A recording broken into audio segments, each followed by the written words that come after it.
अस्सलामु अलैकुम रहमतुल्लाहि व बरकातुहू। पहली दुआ है कि अल्लाह रब्बुल इज़्ज़त की ज़ात बे औलादों को औलाद और बीमारों को शिफा अता फरमाए अपने प्यारे हबीब के सदक़े। आज की वीडियो जो है ये हकीम मोहसिन नई दिल्ली 6 इंडिया से बहुत अच्छे कीमियाकार तरियाके ज़हर है और बहुत ही खूबसूरत हकीम साहब माहिर तशख़ीस है।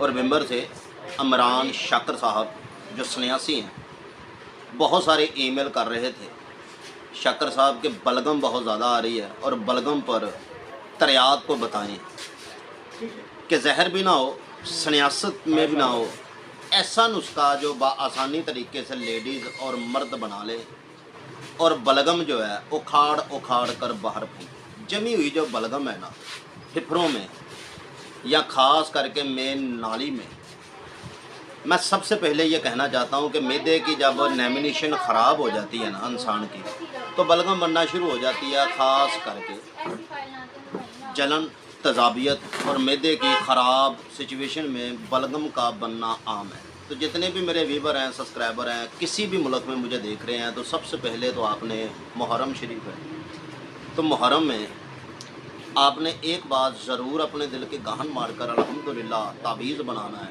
तमखा बनाना है कि इमाम हुसैन आले नबी पर दरूद कसरत से पढ़ना है। तो नुस्खा दिल की तख्ती पर नोट कर लीजिए, अक्ल की शाही से कभी ज़िंदगी के किसी मोड़ पर याद करेंगे। नेट तो बेबहा भरा हुआ है बलगम पर, ये खाओ वो खाओ फलाना डिमका, लेकिन अज़मुदा नहीं।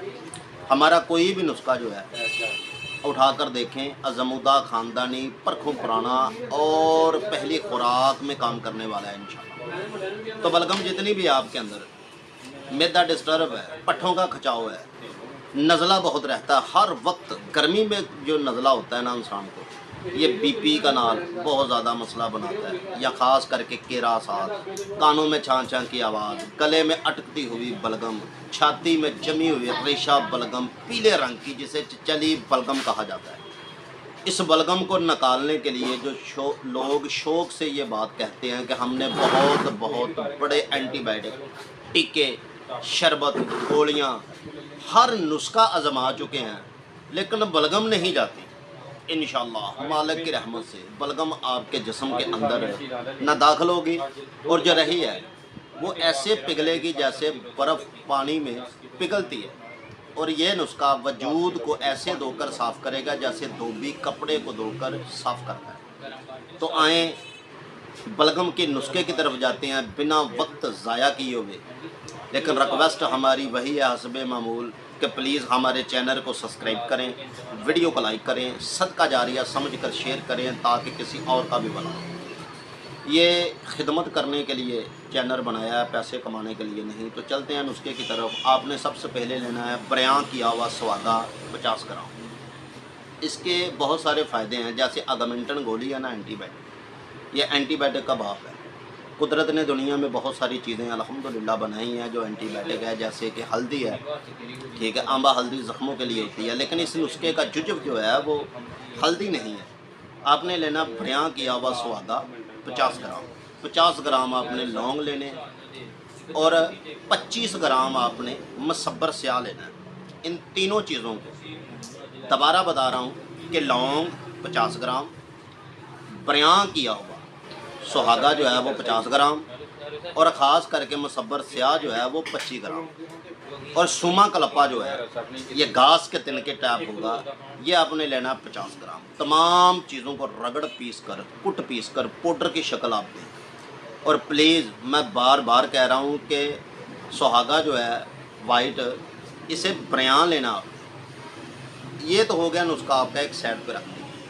इसे अच्छी तरह कुट पीस के जब पाउडर बन जाए तो कपड़े की मदद से इसे छान कर एक जान कर लें। इसे खाना कैसे है, किस वक्त खाना है और किस वक्त ये फ़ायदा देता है, आपने लेना है सबसे पहले ये शरबत बता रहा हूँ मैं आपको, जिसके साथ इसे इस्तेमाल करना है। अनाब 50 ग्राम, मलट्ठी 50 ग्राम, पुराना गुड़ 50 ग्राम, और इसमें दालचीनी 3 से 4 टुकड़े 2-2 इंच के, ठीक है। और इसमें बड़ी इलायची जो है वो 2 अदद, और इसमें आपने डालना है अदरक। इसे जंजबील भी कहा जाता है अरबी ज़बान में, यह खुश्क होता है जब, तो इसे जंजबील कहा जाता है। عربی زبان میں قرآن میں اسما 4 بار الحمدللہ ذکر آیا اور نبی پاک کی بہت پسندیدہ چیز ہے. اسے زنجبیل کہا جاتا ہے اور پنجابی انہوں ادکر کیا جاتا ہے. اور اردو زبان میں آپ کو کافی ڈیفینیشن کر چکا ہوں, مجھے امید ہے کہ آپ سمجھ گئے ہوں گے. یہ آپ نے لینا ہے صرف 150 گرام. تمام چیزوں کو دادڑ پھادر آپ نے کر لینا ہے. دادڑ پھادر کرنے کے بعد اس میں آپ نے ڈالنا ہے منقع. موٹا ہوتا ہے منقع, ایک میوہ ہوتا ہے, آپ نے میوہ نہیں لینا, منقع لینا ہے. اسے اکھاڑ لیں, توڑ لیں. یہ لینا آپ نے 50 گرام. اس میں آپ ڈال کے 5 کلو پانی میں اسے ڈبو کر چولہے پر رکھ دیں ہلکی ہلکی آنچ پہ. جب یہ 2.5 کلو شربت بن جائے, 2.5 کلو پانی جل جائے تو نیچے اتار کر پن چھان لیں آپ. اور جب آپ اس دوائی کو استعمال کریں, یہ ٹھنڈا شربت آپ نے نہیں پینا, نیم گرم آپ نے کر لینا ہے. اور چمچ کا چوتھا حصہ 3 ٹائم انشاءاللہ اگر رات کو آپ کھاتے ہیں, صبح اٹھ کے جو بلغم یہاں جمتی ہے, سانس چڑھ جاتا ہے, سیڑھیاں چڑھتے ہوئے بہت زیادہ پرابلم آتی ہے, پھیپھڑوں کے ساتھ بلغم جم گئی ہے, استما ہے, دمہ ہے, پمپ استعمال انسان کرتا ہے, تو انشاءاللہ صبح اٹھتے ہی بلغم ساری باہر ہوگی.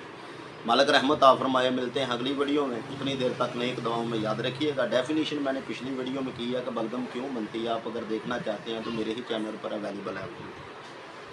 تو پلیز ویڈیو کو شیئر لازمی کریں. اللہ نگہبان.